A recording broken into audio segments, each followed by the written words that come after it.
Bienvenue à tous dans ce nouveau numéro de votre magazine Entretien. Aujourd'hui, nous allons nous entretenir avec Monsieur Jedi Bolangando. Il est président de la Fondation Congo Elonga. Bonjour, Monsieur Jedi. Bonjour, madame. Je rappelle que vous êtes un homme politique très engagé dans le social des populations à travers la Fondation Congo Elonga. Tout de suite, la première question. Que pensez-vous du gouvernement Sama Lukonde dans sa composition?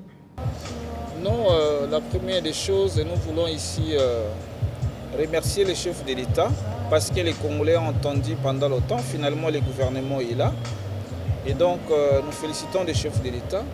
Nous voulons aussi féliciter toutes les personnes qui ont été promises, qui ont été nommées ministres, ministre d'État, vice-premier ministre, ministre et vice-ministre. Nous voulons les féliciter aussi, qu'ils sachent qu'aujourd'hui, là, c'est une grande responsabilité parce que la population attend beaucoup. Et donc, ce gouvernement de Premier ministre Sam, nous pouvons souhaiter bonne chance à ce gouvernement. Nous pensons que toutes les compétences sont là, toutes les intelligences sont là. Aujourd'hui, tous les Congolais attendent les résultats. Les Congolais attendent les réponses à leurs questions. Et donc, nous disons à nos amis qui sont devenus ministres qu'aujourd'hui, ils sont ministres pour servir l'État et non pas pour se servir. Et nous pensons qu'avec la nouvelle vision aujourd'hui de l'Union sacrée, nous pensons que ce gouvernement va servir la population congolaise. Et donc, bonne chance à nos amis qui sont devenus ministres aujourd'hui. Une seule mission, servir les Congos et les Congolais. La RDC vit des moments difficiles à cause sans doute de la Covid-19 qui a sérieusement impacté sur l'économie nationale et sur le monde des affaires. Pensez-vous que ce gouvernement va réussir le pari de satisfaire les attentes de la population et surtout que le Premier ministre a parlé d'un gouvernement de warriors? Non, madame, il faut dire que la situation est mondiale. La situation n'est pas seulement au Congo. La Covid-19, c'est tous les pays du monde. Et donc, aujourd'hui, là, tous les pays du monde sont en train de passer une crise qui ne dit pas son nom. Une crise sans précédent. Et donc, nous demandons à nos amis, et je pense qu'ils sont conscients de la situation que les pays sont en train de passer aujourd'hui. La crise économique est là, elle est sérieuse. Et nous pensons que les personnes qui ont été promis, ils sont conscients de la situation que passe notre pays et c'est même partout dans le monde. Et je pense qu'ils vont réfléchir pour trouver les pistes de solutions pour être à la hauteur de la mission qui leur a été confiée. Et donc, je pense que nous trouvons des têtes compétentes. Je ne voudrais pas citer les noms, mais quand je vois M. comme Jean-Lucien Boussa, qui a fait un grand travail au ministère du Commerce extérieur, et tant d'autres, je vois M. Julien Paloukou qui a travaillé à l'industrie. Et donc, il y a des têtes, et le Premier ministre lui-même, les personnes qui sont là, ce sont des personnes compétentes, capables de relever les défis et de trouver des solutions ou des réponses aux problèmes de tous les Congolais. Et donc, je suis confiant, je suis optimiste qu'ils vont trouver des solutions, ils vont répondre aux attentes de la population congolaise. Beaucoup d'analystes et hommes politiques pensent que ce gouvernement a ignoré certaines provinces et en a privilégié d'autres. Êtes-vous de cet avis, M. Jedi Bolangando? Non, je pense que toutes les provinces sont représentées et donc tout le monde ne va pas devenir le ministre. En fait, servir le Congo aujourd'hui, ce n'est pas seulement être le ministre. Vous voyez, il y a plusieurs postes de responsabilité, ce n'est pas seulement devenir ministre. On peut servir la République, on peut servir son pays en état bourgmestre. On peut servir son pays en état chef de quartier. Et donc, devenir ministre, c'est bien. Mais je pense que par rapport à votre question, toutes les provinces ont été prises en considération. Et donc, j'ai entendu parler de Maïndombe, sauf si ma mémoire est bonne, mais il est question de vérifier. Parce qu'il y en a qui disent, la personne que le président a nommée là-bas, notre province ne se reconnaît pas en cette personne. Non, ce n'est pas ça la question. La question, c'est les personnes qui sont nommées doivent être à la hauteur de répondre aux desiderata de la population congolaise. Et donc, le président de la République a pris suffisamment de temps pour examiner le curriculum vitae de chacun de nous, le cursus de chacun de nous, de chaque membre, pardon, qui a été nommé. Et donc, je pense que cette question ne vaut pas la peine. La question que nous devons nous poser aujourd'hui, c'est ces messieurs sont-ils capables de relever les défis ou de trouver des solutions aux problèmes des Congolais?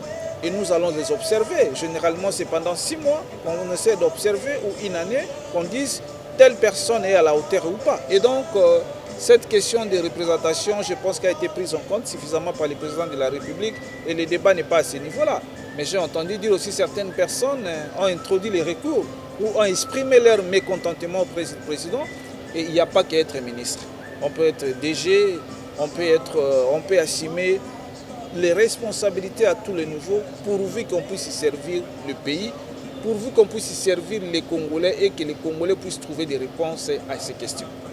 Vous le savez avec nous que le chef de l'État, Félix-Antoine Tshisekedi, avait promis une large représentativité des femmes dans ce gouvernement. Est-ce qu'on peut parler d'une promesse tenue en regardant la composition de cette équipe? Mais non, la promesse a été tenue. La promesse a été tenue. On parle de 27% de représentation. Mais c'est énorme. Mais ce n'est pas parce qu'on doit seulement nommer les gens ou les femmes parce qu'elles sont femmes. On nomme des femmes compétentes. On ne dit pas que les femmes compétentes n'en manquent pas. Mais les femmes compétentes doivent aussi s'engager. Parce qu'aujourd'hui, on ne nomme pas n'importe qui. Il faut se retrouver dans une structure, notamment dans un parti politique. Là aussi, j'en profite pour demander à toutes les femmes de la République démocratique du Congo de s'engager massivement dans la politique, dans les différents partis politiques qui se trouvent dans notre pays. Et donc, le problème n'est pas là. Le problème, c'est qu'il faut qu'il y ait des femmes compétentes pour diriger le pays. Vous savez, ces débats-là, moi, par moment, je me dis, mais aujourd'hui, on peut avoir un gouvernement où il y a, sur les 100%, vous avez 70% de femmes. Est-ce que les hommes diront non, il faudrait respecter? Non, moi, je ne pense pas. Nous demandons à nos mamans de militer, de rejoindre les différents partis politiques, surtout dans notre pays. Et à ce moment-là, vous allez voir que ces débats-là, des 30%, des 50% ne vont pas exister. Et donc, par rapport à votre question, le chef de l'État a respecté cet équilibre parce que vous voyez qu'il y a au moins 27% des femmes qui se trouvent dans ce gouvernement. Et donc, il a tenu sa promesse. Et nous demandons à nos mamans de faciliter nos responsables, de faciliter les chefs de l'État en intégrant massivement les différents partis politiques. Et à ce moment-là, on trouvera les femmes compétentes partout. Et on va les nommer. Et vous allez voir que cet équilibre de 50% que tout le monde est en train de crier, ça ne fera plus débat. Donc, par rapport à cette question, la réponse est là. L'actualité politique évoque une crise mieux, une fronde au sein de l'Union sacrée de la nation. Une situation qui bloque largement l'investiture du gouvernement Sama Lukonde à l'Assemblée nationale. Et quel jugement faites-vous de ces députés qui estiment que les promesses faites n'ont pas été respectées? Non, il n'y a pas de promesse. Vous savez, lorsque tout le monde a intégré l'Union sacrée, la seule préoccupation, c'était pour l'intérêt de la population. La seule motivation, c'était pour qu'aujourd'hui, tout le monde travaille ensemble pour trouver des solutions aux problèmes du Congolais. Et donc, si nos amis députés pensent aujourd'hui que les promesses n'ont pas été tenues, à ma connaissance ou aux informations à ma possession, je n'ai pas entendu parler de promesses. Tout le monde a rejoint l'Union sacrée parce que tout le monde a estimé que la nouvelle direction que le chef de l'État voudrait prendre, c'est une direction salvatrice pour le Congo. Et tout le monde qui a cru à l'Union sacrée a cru, sait pertinemment bien que ce n'est pas pour le partage des postes. Oui, en politique, il n'y a que les intérêts, mais cette fois-là, c'est pour les intérêts du Congo et des Congolais.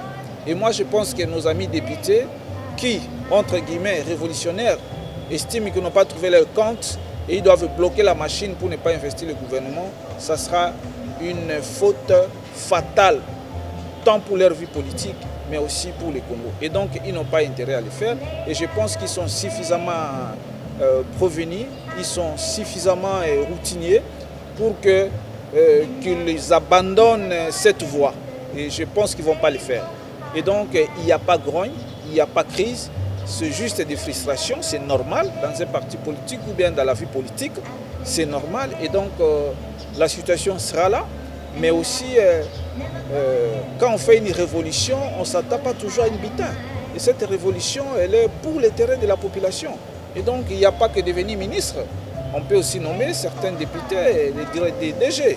Ils peuvent être des PCA, ils peuvent être des mandataires, ça et là. Et donc, qu'ils s'apaisent, qu'ils passent rapidement parce que la population attend mieux, qu'on puisse investir rapidement ce gouvernement et que ce gouvernement se mette en place pour commencer à travailler. Parce que nous n'avons pas assez de temps, il nous reste 2 ans et demi. La population a besoin de voir de réponses à toutes ces questions qu'ils attendent sur le plan de santé, sécuritaire, surtout sur le plan de sécurité, sur le plan du développement. Il faut développer les pays. Et donc nous sommes suffisamment en retard. Je ne pense pas que ce serait une bonne chose de bloquer l'investiture du gouvernement.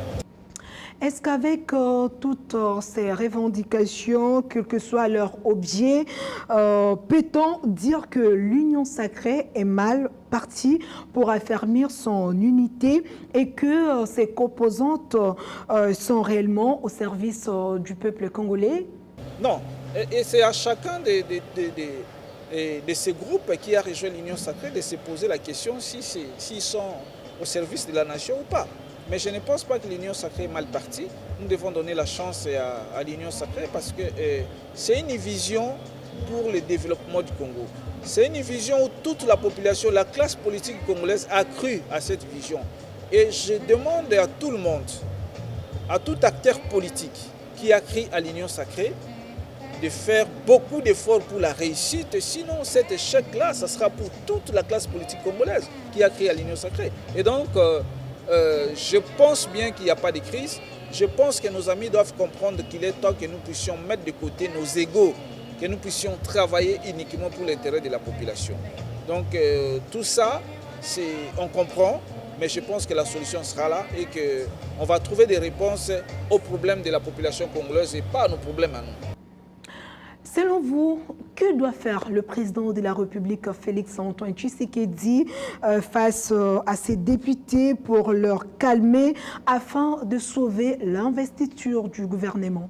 Il n'y a pas péril en demeure. Il ne faut pas dire ça, il n'y a pas péril en demeure. Le président de la République a nommé les Congolais, il n'a pas nommé les étrangers.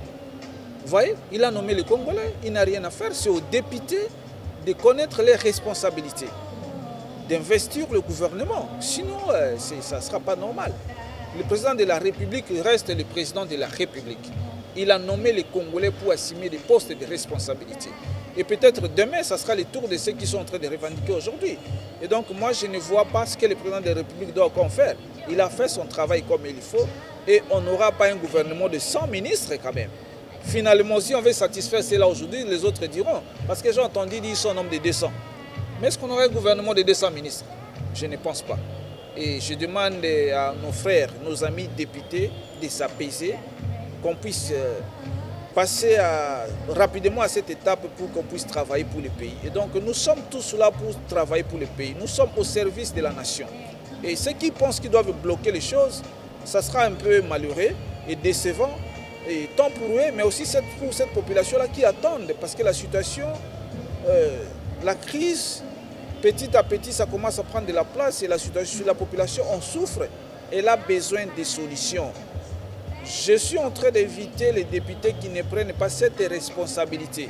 Qu'on dise demain que si l'Union sacrée n'a pas marché, si on n'a pas trouvé de solution au problème de la population congolaise ou au problème du Congo, c'est suite à leur blocage. Alors ça sera une grande responsabilité pour les pays.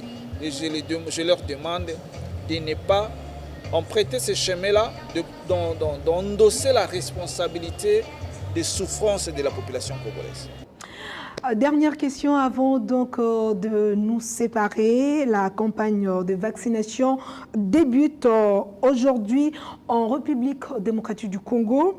Quelle est votre opinion sur ces opérations et votre analyse sur la gestion de cette pandémie en République démocratique du Congo? Non, il faudrait dire que la pandémie de la Covid-19 en République démocratique du Congo a été bien gérée et nous sommes rassurés qu'aujourd'hui, le taux a sensiblement baissé. Vous allez à l'INB, vous allez voir que les taux de personnes qu'on en prélève pour examiner, vous allez vous rendre compte que le taux a sensiblement baissé. Mais par rapport à cette campagne de vaccination, vous savez, nous avions appris qu'on avait suspendu Et c'est à nos amis, les experts qui travaillent sur le terrain, de nous expliquer pourquoi on a enlevé la mesure de suspension, qu'on doit procéder à la vaccination volontaire, bien sûr, parce qu'on a dit que ce n'est pas encore obligatoire. Mais moi, en tant que Congolais, je reste sceptique, parce que Tato dit ces vaccins est de mauvaise qualité, ça a causé des problèmes ailleurs. Tato dit qu'après études et analyses, il n'y a pas d'effet secondaire, ça ne pose aucun problème. Et donc, moi, j'en appelle à la responsabilité des acteurs politiques congolais, à la responsabilité des personnes désignées pour travailler dans ce secteur, notamment notre docteur expert, docteur Mouyembe, d'éclaircir la population. Sinon, on ne voudrait pas demain qu'il y ait des dégâts, qu'on ne sera pas géré pour la population. Et donc, nous espérons que ce sont les responsables qui prennent toutes ces décisions. Mais moi, je reste sceptique en tant que Congolais. Je suis sceptique parce que je n'ai pas encore trouvé une réponse satisfaisante par rapport à tous ces vaccins-là. Et j'espère que les Congolais ou les responsables vont prendre des décisions en faveur de la population et non pas des décisions qui viendront encore poser des problèmes parce qu'on en a assez. On en a assez. Et on ne doit pas encore avoir des gens qui tombent malades et encore que les structures sanitaires ne sont pas appropriées pour les prendre en charge. Voilà mon analyse par rapport à cette question. Monsieur Jedi Boulangando, un mot de la fin pour nous séparer. Non, je voudrais ici saluer tous les Congolais qui me suivent. Je voudrais ici féliciter tous les ministres qui ont été promis. Je m'en vais citer nommément le ministre Jean-Lucien Boussatomba, le coordonnateur du regroupement Code, pour le brillant travail qu'il a fait au ministère du Commerce extérieur. Et donc à tous les autres ministres, en tout cas fructueux mandat, une seule chose, travailler pour l'intérêt de la population, travailler pour l'intérêt du Congo, parce que le Congo mérite mieux et les Congolais attendent beaucoup de vous, en fait que les solutions soient trouvées à leurs problèmes. Et donc, merci beaucoup, madame, de votre invitation. Je vous remercie. Je remercie votre chaîne et je salue tous les Congolais qui m'écoutent. Fin de ce numéro de votre entretien. Je vous rappelle que je me suis entretenue avec Monsieur Jedi Boulangando. Il est président de la Fondation Congo Elonga. Avec lui, bien sûr, nous nous sommes entretenus à propos de l'investiture du gouvernement Sama Lukonde, ainsi que les débuts de la campagne de vaccination en République démocratique du Congo. À vous qui nous avez suivis, je vous dis merci et bonne suite des programmes sur nos antennes. Au revoir.